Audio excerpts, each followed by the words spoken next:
Yeah, you all know it's my birthday, so the greatest gift I ever received. And I don't say PhD was difficult. It was impossible for a guy like me. As Professor Smith mentioned, I never went to school, never to college. And I studied in a madrasa, the very traditional religious institutions. And as a child, I was studying in a madrasa, 9/11 happened. And we, madrasas, were labeled like for exporting terrorism.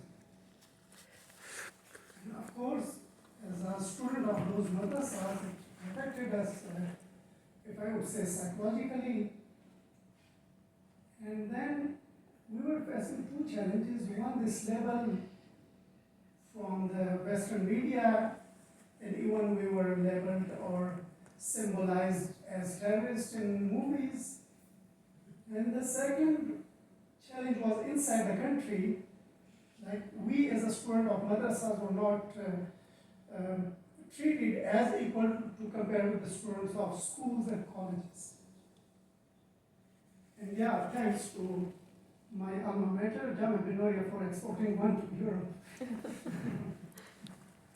And of course, they exported me for doing PhD in human rights law. And after graduating from madrasa, I was still struggling, like it's 18 years of education. And I was struggling to get a high school certificate to get enrollment in the School of Law. Again, struggled 2 years, 3 years. And then when I got admission in the School of Law, I failed all subjects.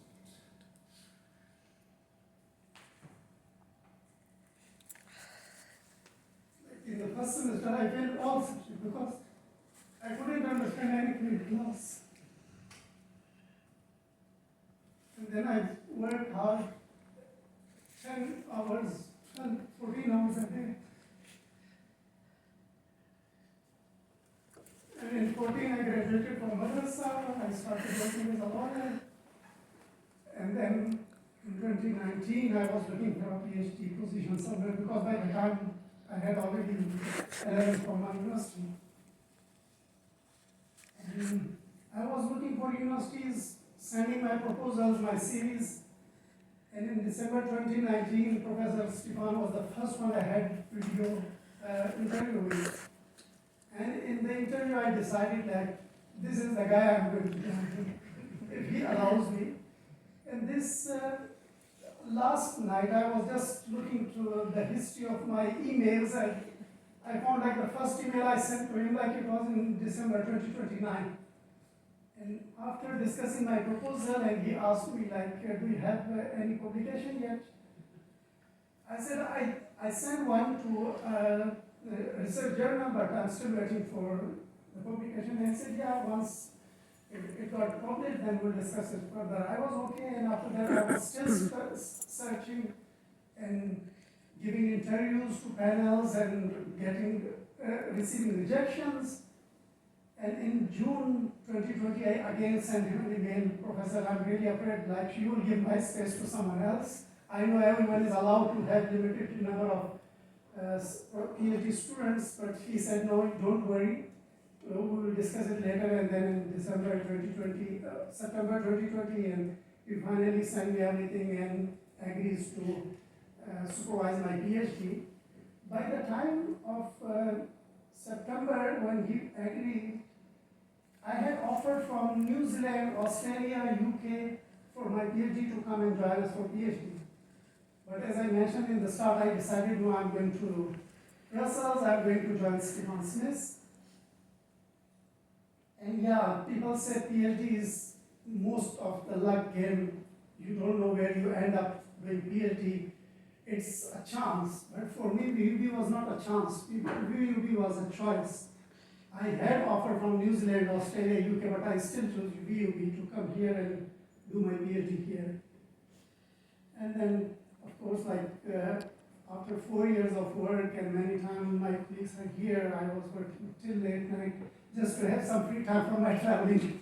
So, most of the time, like, I was the last person leaving the building. Right? And I remember, I don't know if one of my colleagues, Amali, is there or no. She came from Italy just for a short period of time to VUB last semester.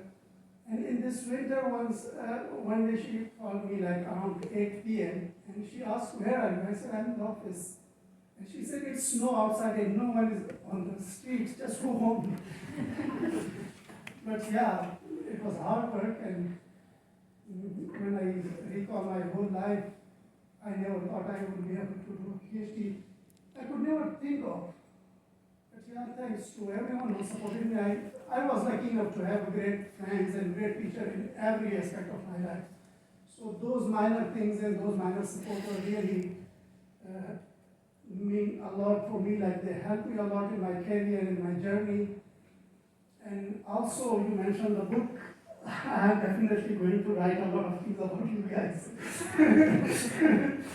And yeah, and many, like I already wrote many posts on social media and many things about you, Professor Stefan.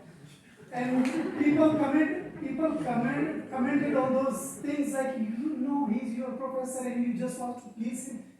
I'm telling you for the first time today. So it was not the case. The case is really when you see something positive, you have to appreciate.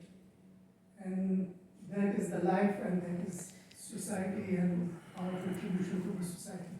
Thank you everyone for coming and for joining. It's been a lot. Thank you so much. Thank you, Dr. Sadiq, and we're proud of the title because it's a very important one. As a chair, I would like to conclude this public defense. Dr. Sadiq will inform you about the informal after part of this defense, but the public defense is almost closed. I would also thank all the members of the jury.